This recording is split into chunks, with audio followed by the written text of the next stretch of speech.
Hey, welcome to Geography Repo. Let's just jump right in with a massive question. Have you ever stopped to think that maybe, just maybe, the place you were born has already sealed your fate? We're about to explore this really powerful, kind of controversial idea that your future is literally written on the map. I mean, think about it.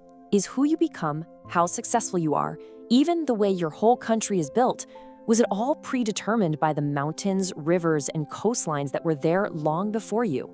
It sounds crazy, but there's a surprising amount of evidence that suggests it might just be true. Okay, let's make this super simple. Picture two babies, born at the exact same moment. One arrives in a landlocked, scorching hot desert. The other in a fertile river valley with easy access to the ocean. We all know who has the head start, right? I mean, it's pretty tough to become a master sailor in the middle of the Sahara. This simple picture, that's the heart of this whole compelling theory. So, let's dive into this idea of an Earth's blueprint. The theory is that from the dawn of humanity, the physical world has been like this invisible hand, quietly guiding the destinies of entire civilizations. Now, the fancy term for this is environmental determinism. Basically, it's the idea that the physical world, the climate, the soil, the layout of the land, doesn't just influence us, it actively sets the course for how a society grows and what it becomes. And here is a fantastic way to think about it, all boiled down into one sentence. Geography establishes the options people can choose. See, it's not saying you have zero choice. It's saying geography deals the cards. Some places get a royal flush right off the bat. Others get a pair of twos. But it's still up to the people to play the hand they're dealt.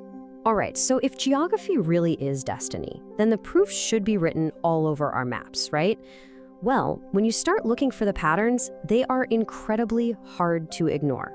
Just take a look at the United States. Geographically speaking, it absolutely won the lottery. It has this enormous connected chunk of fertile farmland right in its heartland that's almost 8% of all the farmable land on the entire planet. And get this, it has the world's largest network of navigable rivers, basically a pre-built superhighway for moving goods, people, and ideas. All of this helped create one giant, unified economic zone that forged a single, powerful nation.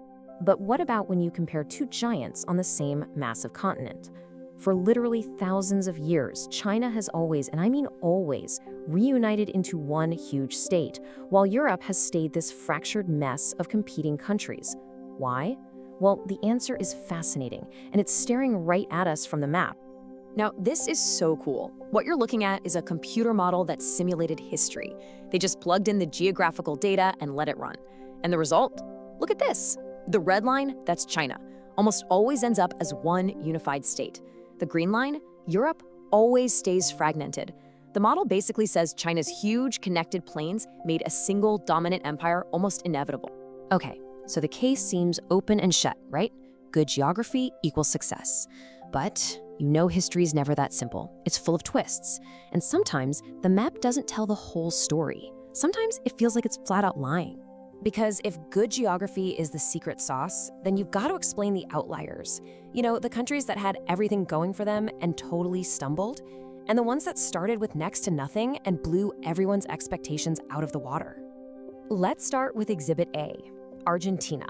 On paper, this country should be a global superpower. It's got vast, fertile plains like the American Midwest, tons of resources, a great climate. A century ago, literally everyone predicted it would become one of the richest countries on Earth. Instead, it's been a story of one economic crisis after another and political chaos. What went wrong? And then you've got the total opposite, Japan. A mountainous, resource-poor string of islands that, according to the rules of geography, should have been a pretty minor player. Instead, it became this global economic powerhouse. So what is going on here? How do you explain these massive puzzles? Well, hang on, because it's about to get even weirder. What if I told you that sometimes having the best geography, like tons of valuable oil or diamonds, can actually be a terrible, terrible thing? Yeah, it's a real thing. It's called the resource curse, and it's one of the strangest paradoxes out there. The bizarre truth is that countries blessed with incredible natural wealth often end up poorer, more corrupt, and way less stable. It's like the easy money makes a country lazy, and they stop trying to build a real, diverse economy. So here's one of the main ways it happens. It's called Dutch disease. First, a country strikes oil.